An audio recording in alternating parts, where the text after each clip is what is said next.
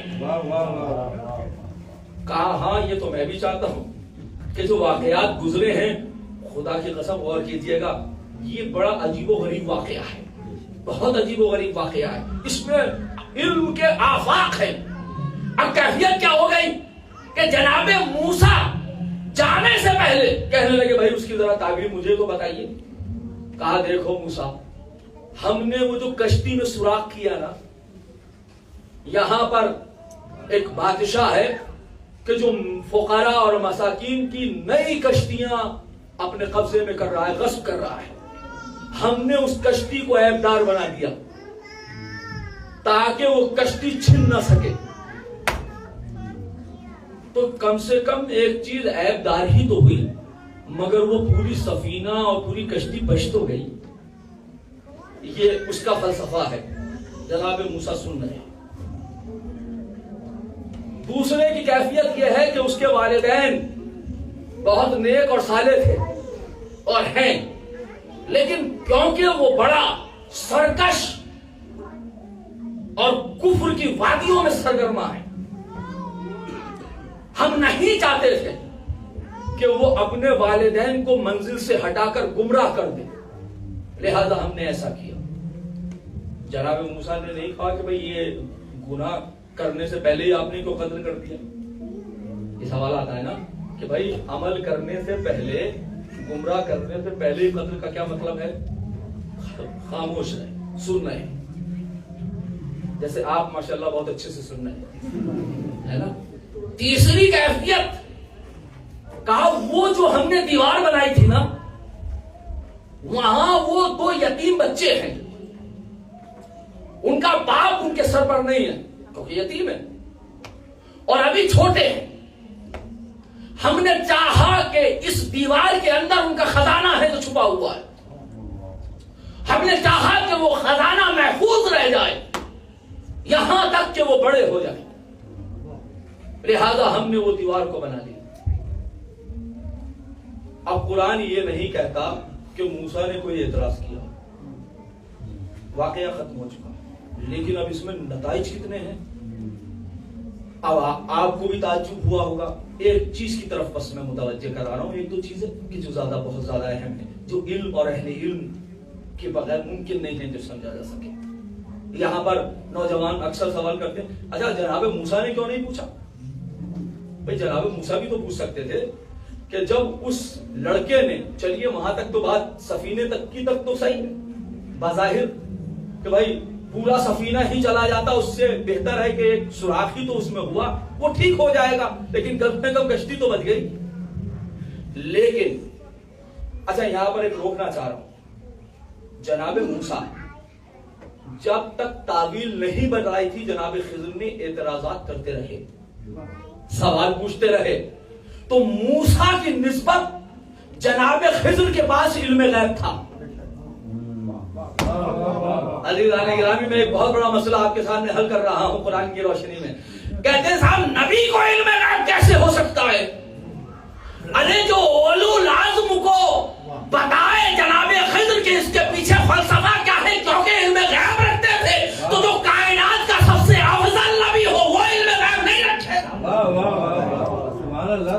اچھا کشتی تک کی بات ہے, لیکن جہاں مسئلہ اس کے قتل کرنے کا ہے تو یہاں اعتراض کرتے ہیں کہ صاحب وہ ابھی گمراہ تو نہیں کیا تھا, گناہ ہونے سے پہلے کام کرنے سے پہلے سزا تو نہیں دینی چاہیے. اس کو قتل کر دیا. قتل کرنا کوئی آسان کام ہے؟ قتل کرنا کوئی کھیل ہے؟ کوئی آسان کام ہے؟ یوں تو پھر مولا امیر المومنین کو ابن ملجم کا پتا تھا کہ یہ میرا قاتل ہے، تو قتل کیوں نہیں کر دیا؟ یوں تو امام حسین علیہ السلام کو پتا تھا کہ شمر میرا قاتل ہے، تو قتل کر دیتے. اور کسی نے کہا بھی، ایسا نہیں ہے کہ نہیں کہا، جب امام نے کہا یہ میرا قاتل ہوگا تو کہا مولا پھر قتل کر دیجیے. کہا عمل سے پہلے سزا نہیں دی جاتی. توجہ کیجیے گا، عمل سے پہلے سزا نہیں دی جا سکتی. میں کہا مولا آپ اہل علم ہیں، اگر یہی معیار ہے کہ عمل سے پہلے سزا نہیں دینی چاہیے تو پھر جناب خضر سزا پہلے کیوں دے رہے ہیں؟ سزا سے پہلے، خطا سے پہلے، عمل سے پہلے سزا کا مطلب کیا ہے؟ اور قتل کر دیا گیا. اب دیکھیے کچھ مفسرین نے تو اس کو بڑی تیزی کے ساتھ کہہ دیا کیونکہ وہ اس لائق تھا کہ واجب القتل تھا، کیونکہ وہ کافر ہو چکا تھا، اور کافر ہو چکا تھا تو لہذا وہ مرتکب گناہ ہو چکا تھا، لہذا اسے قتل کر دیا. لیکن جب آیتوں کے لفظوں کی طرف جائیں نا تو اس سے یہ ظاہر ہوتا ہے کہ ابھی ہوا نہیں تھا، ہوگا. یعنی عمل کیا نہیں تھا، کرے گا. اب اس کا آپ سنیے، یہ وہ جواب ہے کہ جس کی وجہ سے میں نے یہ پورا واقعہ آپ کے سامنے پیش کیا ہے. بہت غور سے سننا خدا کی قسم. دیکھیں دو چیزیں ہیں، علم بھی دو طریقے کے ہیں، ہر زاویے سے الگ الگ اس کی قسمیں بنتی ہیں. ایک ہے عالم تشریع، شریعت کا علم، ایک ہے عالم تکوین، کائنات کا علم. میں اس کو ایسے سمجھا سکتا ہوں کہ دیکھیں ایک ہے مواتن کے قوانین، کسی بھی ملک کے مواتن جو زندگی گزار رہے ہیں، جو نیشنلٹی رکھتے ہیں، ان کے ایک اپنے قوانین ہیں، لوگوں کے جو اس ملک میں زندگی گزار رہے ہیں. اور کچھ قوانین وہ ہیں کہ جو مواتن کے نہیں ہیں، خود ملک کے قوانین ہیں. توجہ کر رہے ہیں؟ ملک کے قوانین. تو کچھ قوانین وہ ہیں جو مواتن اور ملک کے ساتھ ساتھ چلتے ہیں، اور کچھ قوانین وہ ہیں جو ملک کے الگ ہیں لیکن جو اس میں زندگی انسان گزارا ہے اس کے الگ ہے. توجہ کر رہے ہیں؟ اب میں سمجھتا ہوں بات پہنچ گئی ہوگی. تو عزیزان گرامی اسی طرح اللہ نے دو نظام قائم کیے ہیں. ایک ہے انسانیت کے حقوق، ایک ہے شریعت کے قوانین، اور ایک ہے کائنات کے قوانین. جو شریعت کے قوانین ہیں اس کو کہتے ہیں ظاہری احکام. جو کائنات کے قوانین ہیں اسے کہتے ہیں باطنی، چھپے ہوئے قوانین. یہ جو ظاہری قوانین ہیں اس کے لیے قرآن اور دوسری کتابیں نازل ہوئی ہیں، اور 1,24,000 انبیاء شریعت لے کر آئے ہیں. لیکن جو عالم تکوین کے قوانین ہیں، توجہ کیجئے گا، سب کے اپنے اپنے اصول ہیں، سب کے اپنے اپنے ضوابط ہیں. کچھ چیزیں مشترک ہوتی ہیں، کچھ جزیات میں الگ ہو جاتے ہیں. اور وہ کیا ہے؟ قرآن کی آیت پڑھ رہا ہوں، لَئِن شَكَرْتُمْ لَأَزِيدَنَّكُمْ وَلَئِن كَفَرْتُمْ فَإِنَّ عَذَابِي لَشَدِيدٌ. دیکھو اگر تم نے، یہ قانون شریعت نہیں ہے، یہ قانون تکوین بھی ہے. یہ جو آیت میں نے پڑھی ہے، لَئِن شَكَرْتُمْ، اگر تم نے شکر خدا کیا، نعمتوں پر شکریہ کیا تو ہم نعمتوں میں اضافہ کریں گے. وَإِن كَفَرْتُمْ فَإِنَّ عَذَابِي لَشَدِيدٌ، اور اگر تم نے کفران نعمت کیا تو ہمارا عذاب شدید ہے. تو قرآن نے آیت اعلان کر دیا. اب آپ سنیے، فرض کیجئے کہ پروردگار کسی کا صبر دیکھنا چاہتا ہے. دولت ہے، دولت کو چھین لیا اس لیے کہ صبر کو دیکھنا ہے. اولاد تھی، اولاد کو اٹھا لیا اس لیے کہ صبر کو دیکھنا ہے. بہت اچھا بزنس مین تھا، توجہ کیجئے گا، بہت اچھا بزنس مین تھا، بزنس کو ٹھپ کر دیا گیا تاکہ دیکھے تو صحیح کہ اس کا صبر کیسا ہے. کہیں شکریہ کو دیکھتا ہے. غریب ہے، لو تمہیں ہم دولت دیتے ہیں، دیکھتے ہیں کہ اس دولت کا استعمال کیسے کرتے ہو. توجہ کر رہے ہیں؟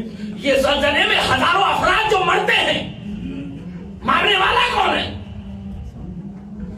لیکن مجھے انصاف سے بتائیے، ڈاکٹر صاحب بیٹھے ہوئے ہیں، اگر میں ڈاکٹر صاحب سے یہ کہوں کہ فرض کیجیے ایک پیشنٹ ہے کہ جس کے انگلی میں فرض کریں کوئی انفیکشن ایسا ہو گیا کہ اگر اس کی انگلی نہ کاٹی جائے تو انفیکشن جو ہے وہ ہارٹ تک، دل تک پہنچ جائے، ٹھیک ہے؟ ڈاکٹر صاحب نے کہہ دیا کہ بھائی اس کی انگلی کاٹ دی، شریعت یہاں کیا کہے گی؟ توجہ کیجیے گا میں کیا عرض کر رہا ہوں، شریعت یہاں کیا کہے گی؟ شریعت کہے گی بالکل کاٹ دیجیے، اس لیے کہ یہاں پر تو کم نقصان ہے، زندگی کا نقصان پورا ختم ہو جائے گا، لہذا انگلی کاٹ دیجیے، یہاں پر شریعت ساتھ ہے۔ لیکن اگر ڈاکٹر صاحب شمس صاحب یہ کہیں کہ میں یہ دیکھوں کہ مولانا فیضان کا صبر کیسا ہے لہذا میں انگلی کاٹوں، تو یہاں پر اجازت نہیں ہے۔ کیوں؟ اس لیے کہ شریعت کا قانون اور ہے، تکوین کا قانون اور ہے۔ توجہ کیجیے گا، اللہ کو یہ حق حاصل ہے کہ اگر وہ چاہے تو آپ کی انگلی کو کاٹ سکتا ہے آپ کا صبر دیکھنے کے لیے۔ توجہ کیجیے گا، اللہ کو حق حاصل ہے کہ وہ اس کائنات کے اصولوں کے پیش نظر جو اس نے خود معین کیے ہیں وہ یہ کام کر سکتا ہے۔ آپ دیکھتے نہیں ہیں کہ زندگی میں کبھی کبھی کوئی کام ایسے ہوتے ہیں، میں کل اپنے بھائی کے پاس بیٹھا تھا تو انہوں نے ایک بات مجھے بتائی درمیان میں، آپ کی زندگی کے شاید ہی کوئی ایسا انسان ہوگا جس کے ساتھ کوئی نہ کوئی ایسی بات نہ ہو کہ جہاں وہ کرے کہ یہ کام ہو کیسے گیا، ہونا تو نہیں چاہیے تھا لیکن کیسے، اسے خود تعجب ہے۔ توجہ کر رہے ہیں، یہ تعجب کہاں سے پیدا ہوا؟ وہ بتا رہے تھے کہ صاحب ہم 5 محرم کو جانا چاہ رہے تھے، اگر آپ کی اجازت ہو تو 5 محرم کو ہم جانا چاہ رہے تھے، اور جب ایئرپورٹ پر پہنچے پاکستانی پاسپورٹ اس کی جو ہے، یہاں سے تو ہم نکل گئے، نکلنے کے بعد جب ہم وہاں پہنچے عراق پہ تو آپ ظاہر ہے کہ اس کی جو مدت تھی پاسپورٹ کی وہ ختم ہو چکی تھی، ایکسپائر تھا، پاسپورٹ ختم ہو چکا تھا ان کے اہلیہ کا۔ اب جب ختم ہو چکا تھا تو اب بتائیے کہ پاسپورٹ اگر ختم ہو چکا ہے تو ایک تو آنا، کیسے انٹری ہو، لیکن کہتے ہیں کہ کیسے نہ کیسے مسئلہ حل ہو گیا، اس لیے کہ طلب وہاں سے تھی جو بلا رہا تھا۔ توجہ کر رہے ہیں، تو قانون کے اعتبار سے تو ظاہر ہے مدت صحیح ہو تب سفر ہوگا، لیکن اگر قانون تکوین کے اعتبار سے وہ کسی کو بلانا چاہے تو کوئی روک نہیں سکتا۔ توجہ کر رہے ہیں، آپ نے زندگی میں بہت سے ایسے واقعات دیکھے ہوں گے، 2 دوست ہیں ساتھ سفر کر رہے ہیں، علمی سفر کر رہے ہیں، دونوں محنتی ہیں، پتا چلا کہ ظاہری اعتبار سے جو زیادہ محنت کرتا تھا وہ اس منزل تک نہ پہنچ سکا جہاں کا ٹارگیٹ تھا، لیکن وہ پہنچ گیا کہ جو اس محنتی تو تھا مگر اس سے زیادہ محنتی نہیں تھا۔ ایسا ہوتا ہے یا نہیں ہوتا؟ خدا کی قسم یہ قانون تکوین ہے، پروردگار جانتا ہے کہ اس کائنات کے نظام کو چلانا کیسے ہے، اس لیے کہ شریعت کے قانون اور ہیں، تکوین کے قانون اور ہیں۔ جناب خضر عالم تکوین کے عالم تھے، جناب خضر عالم تکوین کے عالم تھے، جناب موسیٰ عالم شریعت تھے، ہر انسان اپنے میدان کا عالم تھا۔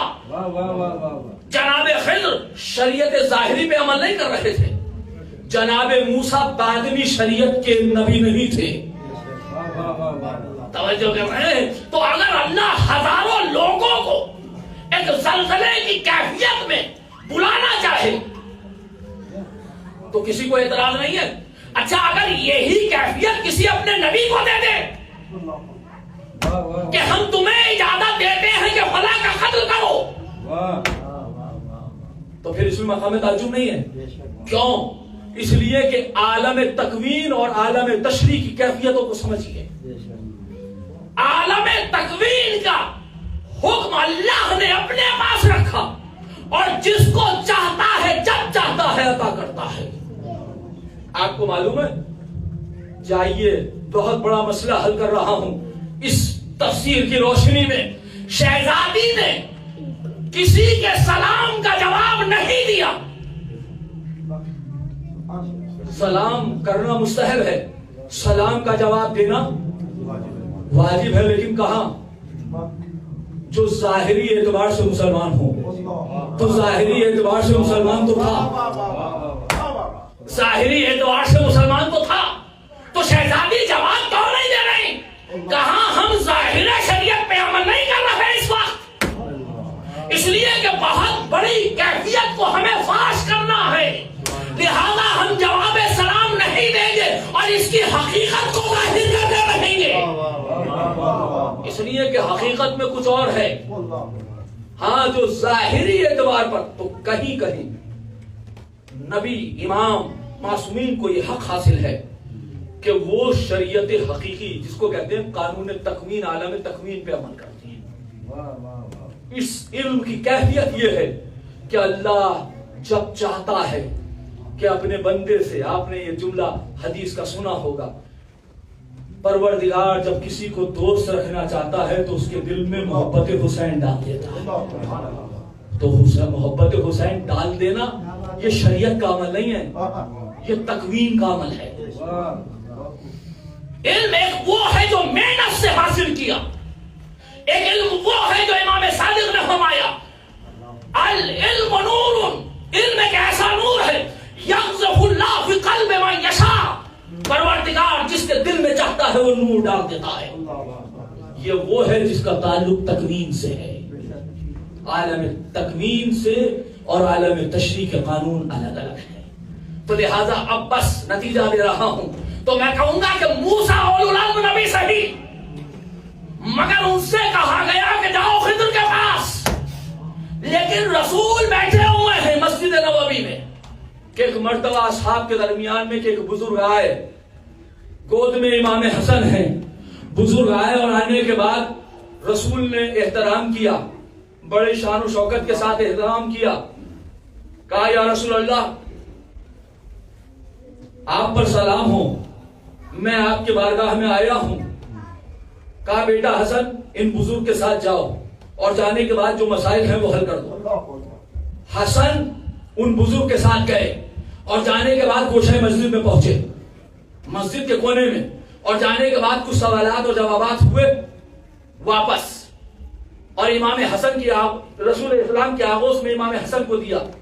رسول اسلام نے کہا کہ تم اپنے جوابوں سے مطمئن ہو گئے؟ کہا ہاں میں جو سوالات لے کر آیا تھا اس میں مطمئن ہوں. رسول نے پھر احترام کیا، وہ چلے گئے. اب بتائیے اس مجمع میں اگر کوئی ایسا انسان آ جائے، فرض کیجیے افریقہ سے آ جائے، تو وہ الگ دکھے گا کہ وہ سب سے الگ ہے نا؟ تو ظاہر ہے کہ وہ مدینے کا رہنے والا نہیں تھا، اور مدینہ کوئی اتنا بڑا شہر نہیں تھا کہ جو ایک دوسرے کو پہچانتے نہ ہو. سارے صحابہ نے پوچھا یا رسول اللہ یہ آنے والا شخص کون ہے؟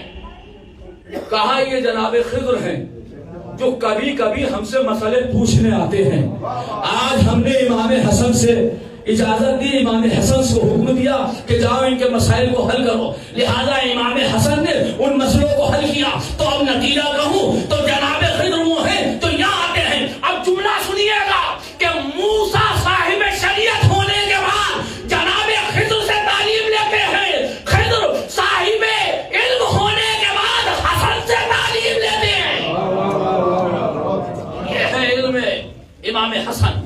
اب آپ سوچ سکتے ہیں کہ حسن کے علم کی کیفیت کیا ہو، امام حسن کے علم کی کیفیت کیا ہو. اور پوچھ کون رہا ہے؟ صحابیت. یہ کون تھے؟ جو نبی کو نہ پہچان سکے اسے امت کہتے ہیں، اور جو نبی کو تعلیم دے دے اسے امامت کہتے ہیں. اور یہی تو وجہ ہے کہ یہ تکوین ہی کی کیفیت تھی جب آواز دے رہے تھے حل من ناس ینصرنا حل من مغیث یغیثنا، کوئی ہے جو ہماری مدد کو آئے. اس وقت چلے تھے، مدینے سے چلے تھے تو شہزادے علی اصغر بہت کم سن تھے نا. تاریخ بتاتی ہے کہ 10 محرم میں 6 مہینے کے ہوئے ہیں. اصغر کی ساری عمر سفر میں گزر گئی. اصغر کہ ساری عمر سفر میں گزر گئی. یہ وہ علی ہے جس کو کبھی گھر نہیں ملا. رجب میں ولادت ہے اور رجب ہی میں سفر ہے. ایسا محسوس ہو رہا ہے کہ جیسے رسول کو اپنے شریعت کے نفاذ کے لیے، اعلان رسالت کے لیے ایک علی کا انتظار تھا، ویسے ہی تحریک حسین کو علی اصغر کا انتظار تھا. دنیا میں آئے، سفر شروع ہو گیا. مگر مجھے بتائیے یہ کون سا علم تھا کہ جب صغرا نے لیا تو نہیں، رباب آگے بڑھی نہیں آئے، زینب آگے بڑھی نہیں آئے، لیکن جب امام کائنات آگے بڑھا تو فوراً صغرا کا آغوش کو چھوڑ دیا. یہ علم تھا جو علم تکوین تھا کہ جو امام ودیت کر رہے تھے. آ گئے بلک کر. وقت تاریخ بتاتی ہے عزیزو 6 مہینے کا بچہ کتنا پانی پیتا ہے. ظاہر ہے ان مجلسوں کو بچے کی فطرت اور بچے کے مزاج سے باپ سے زیادہ ماں آشنا ہوتی ہے. میری مائیں بہنیں سن رہی ہیں، 6 مہینے کا بچہ، 6 مہینے کے اس وقت ہوئے ہیں کہ جب 10 محرم آئی ہے. امام حسین نے تشنیع کو آپ محسوس کریں گے، 3 دن کے بھوکے پیاسے ہیں. جی بھر کے آگ پرسا دے لیجیے، اس لیے کہ شہزادہ علی اصغر کی قربانی وہ ہے کہ جس کو ہر امام نے بہت گریہ کیا، سب پر گریہ کیا، لیکن جتنا گریہ شہادت علی اصغر پر آئمہ نے کیا اتنا کسی پر نہیں کیا. آپ جانتے ہیں تاریخ بتاتی ہے کہ امام کی یہاں مجلس ہو رہی ہے، امام فرش اعلیٰ پہ تشریف فرمے ہیں، ذاکر مسائل پڑھ رہا ہے، ایک ایک کی مصیبت پڑھ رہا ہے. اب جب علی اصغر کی مصیبت کی بات آئی تو آواز دی سا ایھا الخطیب، اے خطیب اب رک جا، صادق خود علی اصغر کے مسائل پڑھے.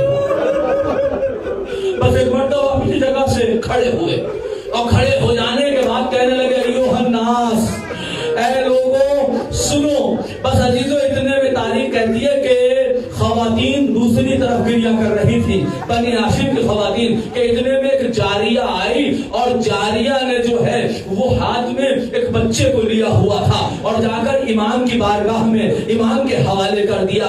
بتانا یہی تھا کہ مولا علی اصغر کے مصائب آپ پڑھیے. بس ایک مرتبہ امام کھڑے ہوئے اور کھڑے ہونے کے بعد کہتے ہیں بچے کو ہاتھ میں لیے ہوئے ہیں، آواز دی ایھا الخطیب ھاکذا کانا طفلی جدی الحسین. اور دیکھو میرے جد امجد علی اصغر جو ہے وہ اس طریقے سے حسین کے ہاتھوں پر موجود تھے. اور پھر اس کے بعد فرمایا وَهُوَ يَتَلَذَّذُ، وہ اس طریقے سے منزل ترسی میں تھے. منزل ترسی وہ ہوتے ہیں جب پرندہ آخری مرحلوں پر یا مچھلی آخری مرحلوں پر ہو اور شدت عطش سے کبھی اپنے منہ کو کھولے اور کبھی بند کرے، اس کو منزل ترسی.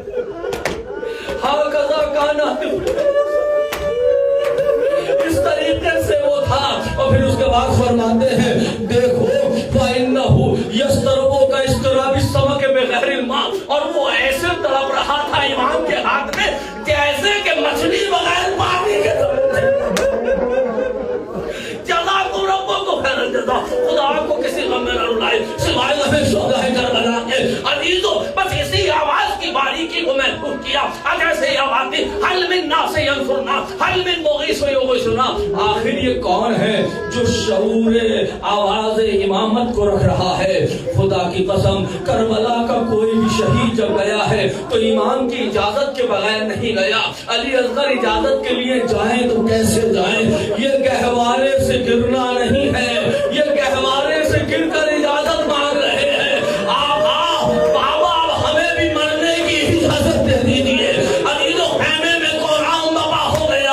ارے جہاں کیفیت علی اکبر جیسے جوان کی یہ ہو کہ زبان خشک ہو چکی ہو، وہاں علی اصغر کی کیفیت کیا، وہاں اصغر کی کیفیت کیا ہوگی؟ وہ تاریخ بتاتی ہے امام نے آج شب عاشور کی کیفیت میں اپنے خیموں کے پشت خیمہ پر آگ آگ اور خندق کو کھول دیا تھا اور آگ کو روشن کر دیا تھا تاکہ پیچھے سے کوئی حملہ نہ کر سکے. عزیزو اگر انسان سمندر کے کنارے ہو تو ظاہر ہے پانی سے ہوا جب آتی ہے تو ٹھنڈی ہو کر آتی ہے, اسی طرح اگر آگ سے مس ہو کر آئے تو گرم ہو جاتی ہے. مجھے نہیں معلوم کہ کربلا کی اتنی شدید گرمی کے بعد پھر آگ کے ساتھ ہوا کا آنا. اور عزیزو آپ جانتے ہیں, مائیں بہتر جانتی ہیں کہ اگر تھوڑی سی آواز ہو جائے تو بچہ اچھل جاتا ہے, بچہ خوف سے اچھل جاتا ہے. ارے جہاں گھوڑوں کے ٹانگوں کی آوازیں ہوں, جہاں گھوڑوں کے ہنہنانے کی آوازیں ہوں, جہاں تلواروں کی آوازیں ہوں, مجھے نہیں معلوم کہ علی اصغر کتنی مرتبہ اچھلے. اور خوف ہے, جب خوف بڑھ جاتا ہے تو تشنگی میں شدت اور زیادہ ہو جاتی ہے, اس لیے کہ جب خوف ہوتا ہے تو فوراً زبان حلق خشک ہو جاتا ہے. نہ معلوم علی اصغر کتنے پیاسے تھے, لیکن ہاں امام نے بتایا اتنے پیاسے تھے کہ شدت عطش سے کبھی منہ کھول دیتے, کبھی منہ بند کر دیتے. اور ایک مرتبہ امام نے فرمایا لاؤ علی اصغر کو میرے حوالے کر دو. بس عزیزو چند جملے سنیے. بس ایک مرتبہ امام گئے اور جانے کے بعد کہا ایھا القوم, اے قوم, ان لم ترحمونی فرحموا ھذا الطفل. دیکھو اگر تم میرے اوپر رحم نہیں کرتے تو اس بچے نے تو کوئی خطا نہیں, اس کی ماں کا دودھ خشک ہو چکا ہے. امام فرماتے ہیں اے میرے شیعو, کاش تم کربلا میں ہوتے تو تم دیکھتے کہ میں کیسے اصغر کے لیے پانی مانگتا. ارے جس کو کبھی کچھ مانگنے کی عادت نہ ہو, وہ ایک قطرے کا سوال حسین کرو, ہو سکے تو اس بچے کو پانی پلا دو. اچھا تم یہ سوچتے ہو کہ اصغر کے بدلے حسین پانی پی لے گا تو وہ اس تب تیرے اقدار پر بچے کو بٹھائے. مجھے نہیں معلوم کہ جہاں تانا بھول جاتا ہو وہاں علی اصغر کو باپ نے کیسے لکھا. لیکن ہاں فوج اشتیا میں کوئی نہ تھا کہ جو پانی پلاتا. ایک مرتبہ حرملہ قریب اس نے پچھلے سال نے کہا اے نانا حرملہ اختا کلام الحسین, حسین کے کلام کو منقطع کر دے. تاریخ بتاتی ہے امام نے ایک مرتبہ اصغر کو اپنی آغوش میں لیا. اے میرے لال, تم بھی تو حجت خدا کرو, اپنی حجت کو تمام کرو. بس عزیزو ادھر سے سیف شعبہ تیر چلا,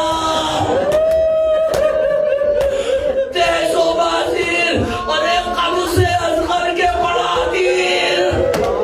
اب جیسے ہی چلا بنا ایک تاز حسین کے بازو میں بے بس ہو گیا. مجھے نہیں معلوم کہ حسین نے کیسے دیا.